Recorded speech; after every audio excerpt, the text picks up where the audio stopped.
Hello बच्चों, let's see this question. This question says relative most inert form of carbon is A diamond, B graphite, C coal, D charcoal.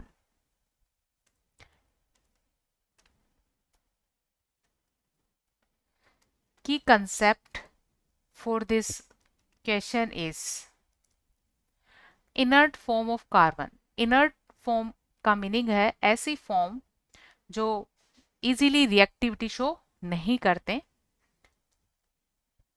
Inert form of carbon which not react easily, not react easily या फिर drastic condition में reaction show करते हैं. So given question में carbon के allotropes given है. First है diamond, graphite, coal and charcoal. तो अगर डायमंड की स्ट्रक्चर की बात करें तो डायमंड की स्ट्रक्चर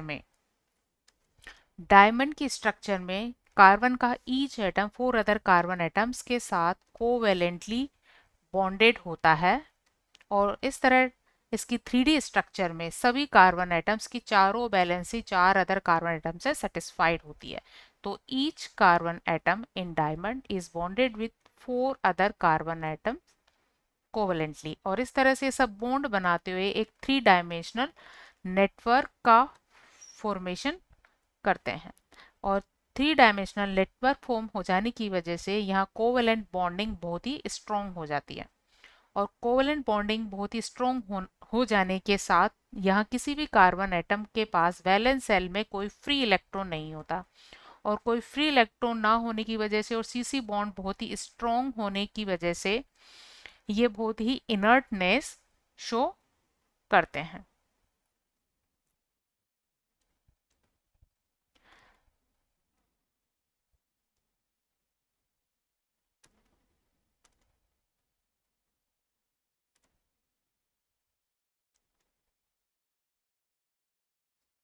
सो डायमंड की स्ट्रक्चर में carbon atom CC strong bonding की वजह से स्ट्रॉन्ग बॉन्ड.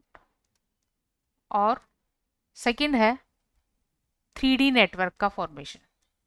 3D नेटवर्क का फॉर्मेशन. एंड थर्ड, कोई भी फ्री वैलेंसी नहीं होती.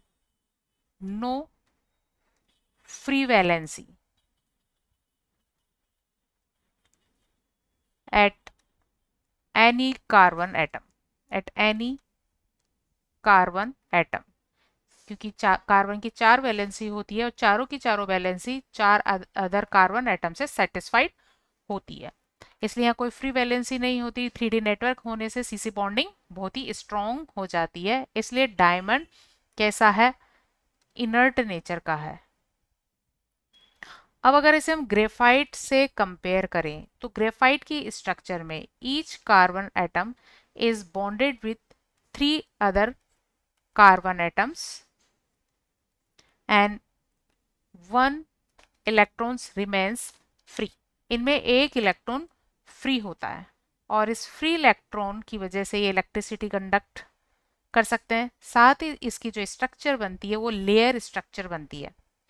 लेयर स्ट्रक्चर बनने के साथ यहाँ दो लेयर्स के बिटवीन काफी डिस्टेंस होती है और इस डिस्टेंस की वजह से लेयर्स स्लाइड कर सकती है. तो इसके स्ट्रक्चर में लेयर्स होती है, हेक्सागोनल लेयर्स. हेक्सागोनल लेयर्स होती है. और हेक्सागोनल लेयर्स क्या कर सकती है? स्लाइड कर सकती है. क्योंकि यहाँ दो लेयर्स के बिटवीन पाई बॉन्डिंग होती है मूविंग इलेक्ट्रॉन की वजह से. सो ये बॉन्डिंग बहुत ही वीक होती है. तो एक तो हेक्सागोनल लेयर होती है. सेकंड, इनके पास फ्री इलेक्ट्रॉन होता है. Each carbon atom has 1 free electron. Each carbon atom has 1 free electron. तो इस वजह से ये डायमंड के कंपैरिजन में कम इनर्ट होता है. सो ग्रेफाइट इज लेस इनर्ट, ये कम इनर्ट होता है। अदर फॉर्म है कोल एंड चारकोल, और कोल एंड चारकोल भी कार्बन के एलोट्रोप है, but these are amorphous, amorphous.